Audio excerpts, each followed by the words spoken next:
जय श्री राम सभी भाइयों को।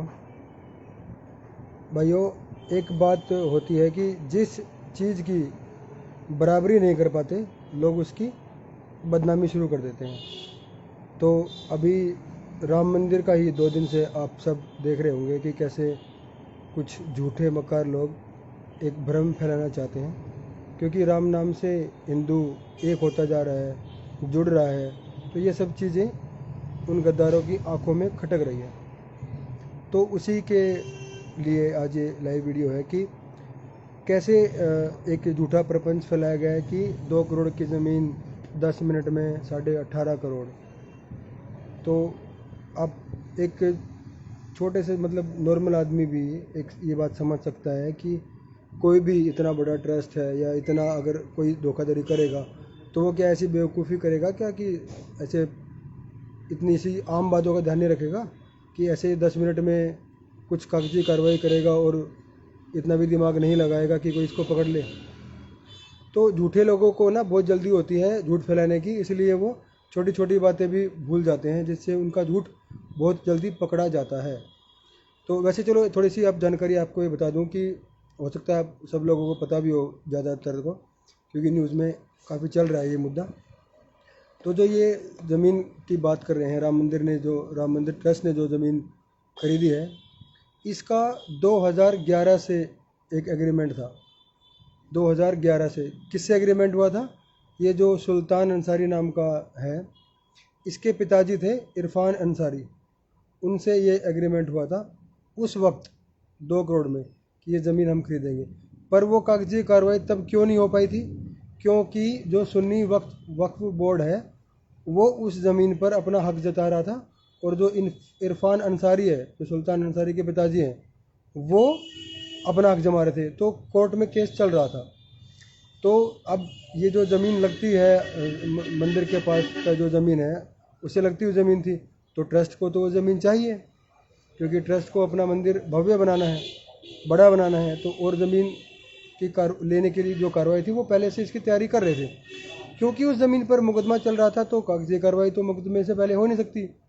लेकिन एक एग्रीमेंट एक जो हो चुका था, 2011 में इसकी शुरुआत हुई थी, तो उस वक्त के हिसाब से, और वो उस वक्त भी थोड़ा सा ज़्यादा था इसका जो मार्केट वैल्यू थी।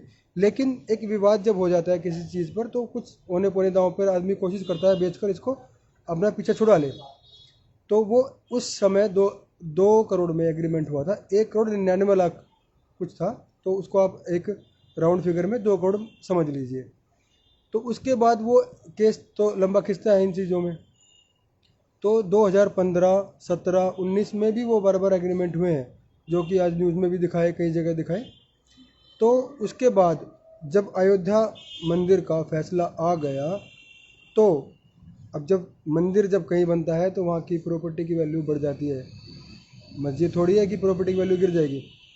तो उसके बाद फिर यूपी गवर्नमेंट ने भी कई घोषणाएं की कि हम अयोध्या को कैसे कैसे डेवलप करेंगे, और वहाँ पर लोगों की रुचि प्रॉपर्टी में बढ़ने लगी, लोग खरीदने लगे। तो उससे मार्केट वैल्यू वहाँ की प्रॉपर्टी की और ज़्यादा बढ़ गई। फिर उसी दौरान जब डेवलपमेंट की बात यूपी गवर्नमेंट ने की, तो यूपी गवर्नमेंट ने ये भी ऐलान किया कि जो भी ज़मीन का अधिग्रहण वो करेंगे राम मंदिर के आसपास या राम मंदिर के लिए या उसके डेवलपमेंट के लिए, तो वो मार्केट वैल्यू से 4 गुना रेट में अधिग्रहण करेंगे। तो ये एक ऑफिशियल घोषणा थी यूपी गवर्नमेंट की।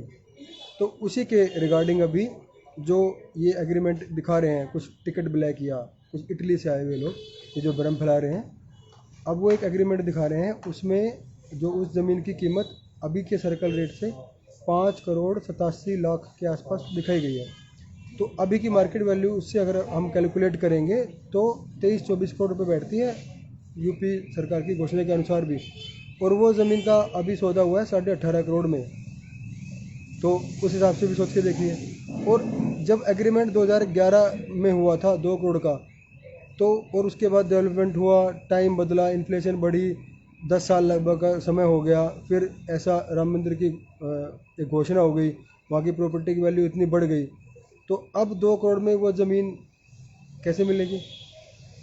तो देखो लोगों को एक और वो जो ये टिकट ब्लैक किए जो लोग हैं ना, और जो ये इटली से आए हुए लोग हैं, ये घोटाले वाले, जिन्होंने पौड़ियों की ज़मीन अपने इधर उधर करके अपने नाम पे करके कैसे कैसे फ्रॉड किए हैं, वो ये बात कर रहे हैं। और एक आम आदमी भी अभी जो प्रॉपर्टी रजिस्ट्री कराते हैं, वो क्या रजिस्ट्री कराते हैं, वो खुद तो चोर हैं। 1-1 करोड़ की प्रॉपर्टी के 10-10 लाख की वैल्यू की जो वो रजिस्ट्री करवाते हैं, वो इस पे सवाल उठा रहे हैं। जिन्होंने 1 रुपया दान नहीं दिया, उनको ज़्यादा तकलीफ़ हो रही है। तकलीफ़ सिर्फ इस बात की है कि राम नाम के नाम पर हिंदू एकजुट हो रहा है, और यही एकजुटता इनकी आंखों में खटक रही है।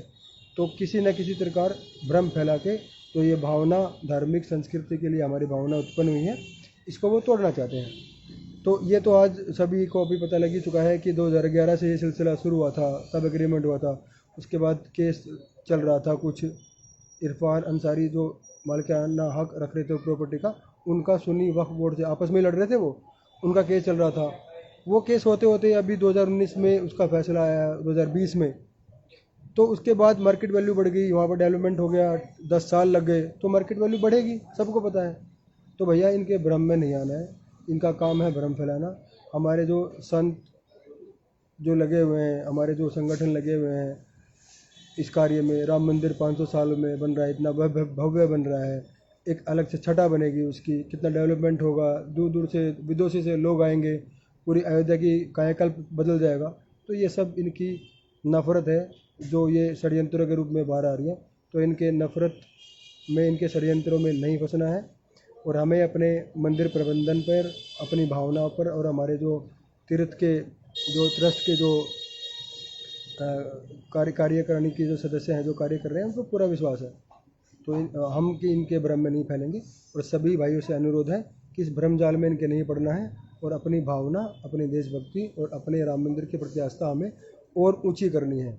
हिंदुत्व का झंडा और ऊंचा करना है, और जोर से लहराना है, और भगवा पूरे देश में फहराना है। जय हिंद दोस्तों, जय भारत, जय श्री राम, हर हर महादेव।